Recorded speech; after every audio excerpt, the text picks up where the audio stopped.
نبی اکرم صلی اللہ تعالیٰ علیہ وآلہ وسلم کے جب وصال ظاہری کے بعد کا وقت آیا تو وہ وقت صحابہ بڑا سخت تھا، اور اس صدمے کی کیفیت اس طرح کی تھی کہ سمجھدار، زیرک اور بہادر آدمی ہیں سیدنا فاروق اعظم رضی اللہ تعالیٰ عنہ، لیکن ہاتھ میں تلوار لے کر کھڑے ہو گئے حضرت عمر۔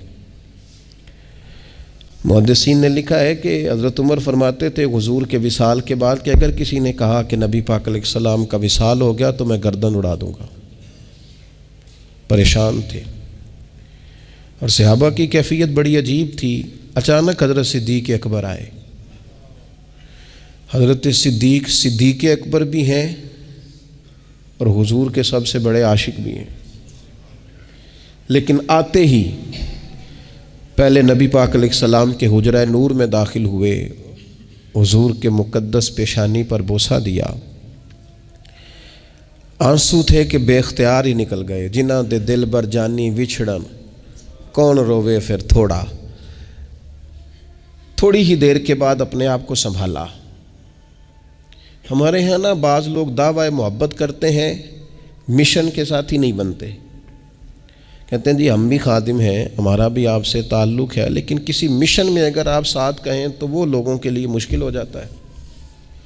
حضرت ابوبکر صدیق رضی اللہ تعالیٰ عنہ محبت بھی پوری کرنے والے اور مشن میں بھرپور ساتھ رہنے والے۔ حضرت ابوبکر صدیق حضور علیہ السلام کی بارگاہ میں حاضری دے کے باہر نکلے اور حضرت عمر فاروق رضی اللہ تعالیٰ عنہ کی کیفیت کو دیکھا، اور صحابہ کرام علیہم رضوان کے مچلتے اور بے چین جذبات کو دیکھا، تو جناب ابوبکر صدیق نے سب کو بیٹھنے کا کہا۔ حضرت عمر ذرا شدت والے تھے جذبات کے تعلق سے، کہا بیٹھ جائیے، وہ نہ بیٹھے تو حضرت سیدنا صدیق اکبر نے پھر فرمایا، میں نے کہا بیٹھ جائیے۔ حضرت عمر بیٹھ گئے۔ اب پتہ ہے حضرت صدیق اکبر نے کیا کیا؟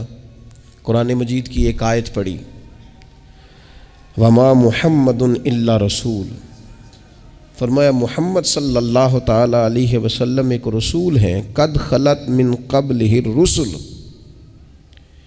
ان سے پہلے بھی رسول گزر گئے، تو کیا اگر وہ وصال فرما جائیں یا شہید کر دیے جائیں تو تم الٹے پاؤں پلٹ جاؤ گے؟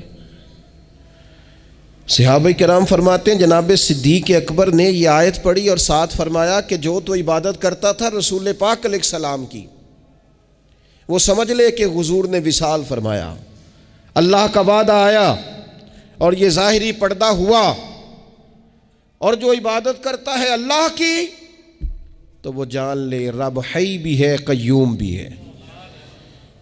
صحابہ فرماتے ہیں کہ حضرت صدیق اکبر نے آیت تلاوت کی تو ہمیں سمجھ آئی، اور حضرت ابوبکر صدیق نے آیت تلاوت کی تو ہمیں یوں لگا کہ یہ آیت آج ہی کے موقع کے لیے گویا نازل ہوئی ہے، اور فرماتے ہیں ہمیں سمجھ آئی کہ ابوبکر صدیق ہمیں کیا سمجھا رہے ہیں۔ انہوں نے امت کو سنبھالا دیا۔